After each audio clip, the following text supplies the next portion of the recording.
Hey guys, welcome back to a brand new video. And another video featuring, wow, do not look at my crusty hands. Another video featuring the Yuppie Squiddy owl clone. And I mean, I was just doing some looking versus the real one. And this thing sounds so much better than the real deal. I don't know if it's because the ones that I've heard don't necessarily have always like the tightest tolerances, or because this is on bushings and the real one's on washers. I really don't know, but I mean, just take a listen.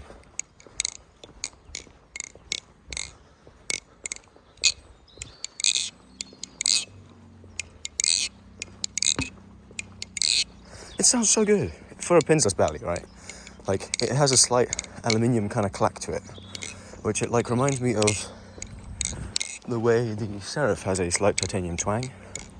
It's kind of got that same energy. One other thing, I really don't like how YouTube by default doesn't monetize my videos, right?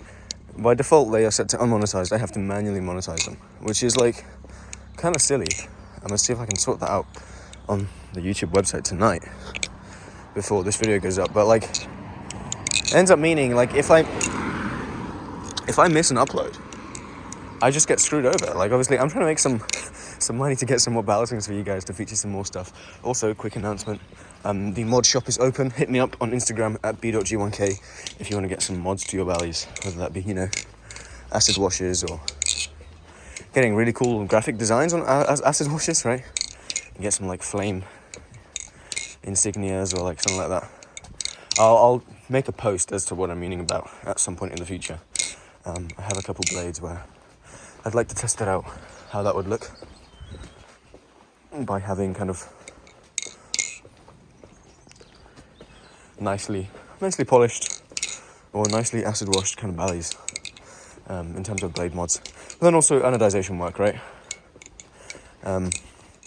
Once that kind of gets a bit more off the ground, I'll be offering a slightly more advanced like work, like dueling, and possibly even actual physical like mods, like destructive mods, like drilling, and, you know, cutting stuff, like doing speed channels, stuff like that. Not sure yet if I want to offer stuff like speed channeling and stuff, but at least dueling is something I want to do. But that's also partially because I want to duel my own power songs, right? Like, I would totally duel the back of this, and I'd duel it inside of my army clone, and, you know, people like dueling, so there is that. Otherwise, yeah, please hit me up on there if you're looking for some mods there or something. Coming back to the owl, this guy I've been flipping around the past couple of days. Been taking it to uni with me, kind of seeing. It's an outdoorsy kind of flipper, right? And what I've noticed is the screws. They're pretty good. I mean, they're T10, right? They're not the deepest in the world, but they are fine, right? You can still get a half decent crank on them. And the tolerances, I mean, they're still pretty good, but the screws do come loose from like dropping and stuff like that, which obviously, actually, I've only found it is one handle that is coming loose. It isn't both of them. I think the tang area has got a little more scuffed up, which makes sense. But it doesn't look like it's going to be closing like anytime soon. I know a lot of people have qualms with the pinsless system, and I mean, the inside of this, it's done very interestingly, if you can see. I'm not sure exactly how I feel about it, but it is done in a way where it feels alright. The close is fine. The open's nice. But the ice pick is honestly better than I thought it would be. Especially because usually pinsless systems have a lackluster tactile feel. Now, personally, with bell songs, obviously, I do care about the flipping experience. But I also, for me, it's important to have a really good tactile and auditory experience as well. Whether the sound is top-notch or not isn't necessarily part of the question. But I want it to at least feel good in the hand, right? I want to feel when I'm flipping. I don't want it to be too much, but it's like a hindrance for flipping. But I want that to be a nice kind of when I am flipping. And I think this does provide enough of that auditory and sensory experience where I really enjoy how it feels to flip this guy. And I really enjoy like the clackiness, the slight aluminium twang, especially in the outdoors. Crud, I forgot my hat. Wow, that's really not good. I left my hat. Yeah, sorry about that. Just got a bit sidetracked. But I really enjoy how this guy flips. Other than the slipperiness from, like, if you've got sweaty hands or something, it can be a little bit slippery. Or if it's like humid. I mean, it's aluminium, right? Has no jimping, has no side stuff. But the face milling is fine. I don't find many problems with the grip there. Let's see. Almost.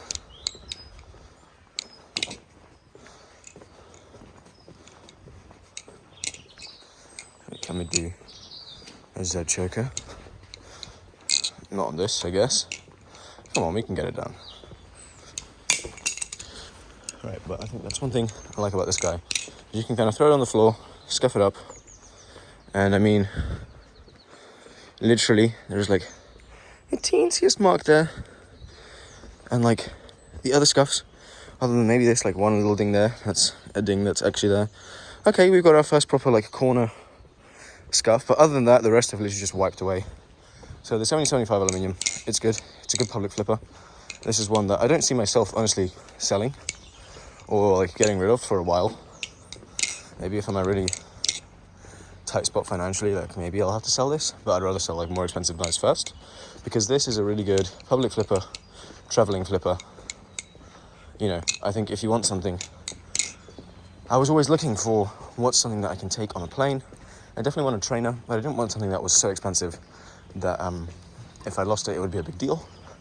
Which is why I got those plastic Squiddy clones, right? Because I was going far. And before I used to just take my belly comb, right? Because I was like £4. I mean, I know that this thing is about 40 quid, right? $45-ish. And for the price, I mean, 7075 aluminium, pinseless construction, which is pretty premium. T10 hardware, great tolerances, good durability, and fantastic flipping. I mean, it's a very good deal, But my other considerations were getting a Squiddy A, and this was like before the Squiddy L was announced. And I saw the Squiddy L and I was like, I don't know. It's a bit pricey. Like, I don't know, the Squiddy lineup is very much confusing in terms of its pricing. Especially here, where they're all a lot more expensive. Right, like the standard Squiddy is like $80 here. Which is like nearly double what it is in the States. And that's just because of like the shipping and stuff. And in fact, you can't even buy them at the moment. So I was hoping to maybe get some off Amazon or something, find a way to get them. But an opportunity like this came up. And honestly, this is fantastic. It's a nice smiley face, so in public, you can, if you are flipping in public, you can easily show people, hey, it's just a smiley face. Obviously, I don't recommend flipping in public too much if you're in a country where, battle songs are frowned upon. Like for me, I only flip when there's like no one around. There's like literally no one around. And so I think for situations like this, where, it's a nice Wednesday or whatever day it is today, I can take a nice stroll with my battle song, enjoy the greenery, enjoy the fresh air, because a lot of people think that you got to be like your toes out, locked in your room, practicing balisong tricks for like 69 million hours a day. And no, it's not true. You can go outside and enjoy life as well as flipping balisongs, especially if you're in countries like the States where you can flip them publicly. But I mean, I don't see a problem with going to like a forest somewhere, like DJL's Pyro does, and just, backing out your balisong and just flipping it around a little. I really don't see the problem with it. So thank you guys so much for watching. If you enjoyed the video, leave a like, subscribe, leave a comment as well on what you'd like to see me do for the review for this guy. Because I have a feeling I'm going to be flipping this dude a lot. In fact, I already have been. A lot of people ask me what my main flipper is. And my usual go-to answer would be like, excluding the Serif, the balisong I flip the most is probably the Armshot Tsunami clone. I really, really like how that thing flips. And in fact, you know what? I don't even like how it flips. I don't even like the balance, I should say. I just like how it feels in the hand to flip. It's a really good tactile experience, right? And it sounds fine. Like, it's not the best sounding balisong. Like, I think this probably sounds better, to be honest. It sounds good. It sounds glassy when you get it cranked.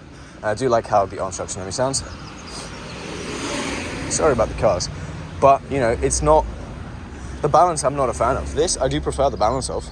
Obviously, this has, like, effectively, like, a live edge in terms of how it feels to flip. Like, it's got all the blade weight, albeit aluminium, which I really do enjoy. And that's something that trainers usually don't have. I'm not sure if having so many holes and cutouts is what makes the trainer blade feel like sluggish or insubstantial. But I find that this definitely does solve those problems. So I do prefer the balance of this, and to a certain extent, like the sound and the clackiness, right? But I still think that that's definitely my main trainer. But I don't like being able to take it outside and like having to throw it on the floor like this can. Because this, I'd say, is pretty replaceable.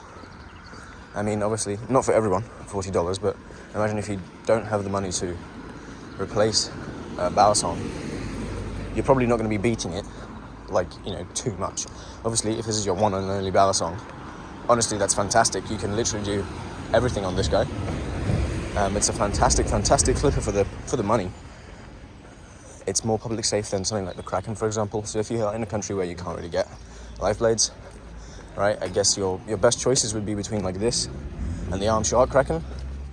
And I mean, tolerance-wise, yeah, the Arm Shark will be a little bit better, but also it's going to be a lot more handle biased. And so if that's not your preference, you're kind of wondering, okay, what do I get? You can get the Arm Shark Nautilus, but maybe you don't like G10, or maybe you don't trust the tang pins, you know. And so I think this is probably up there in terms of top 3, top 4 balisongs I'd recommend at this price range, kind of this $40 to, let's say, about $60, $40 to $55, right? I'd say you have your Arm Shark Kraken, your Belly Plus Kraken. But let's say we're just talking like trainers and stuff. So I guess the Belly Plus Kraken's an honourable mention. You have this dude, which I've, you know, recently discovered. You got your Nautilus, which I think is a little bit more expensive. And you also have, I guess, the 1G10 Orca, which I wouldn't really recommend for longevity's sake.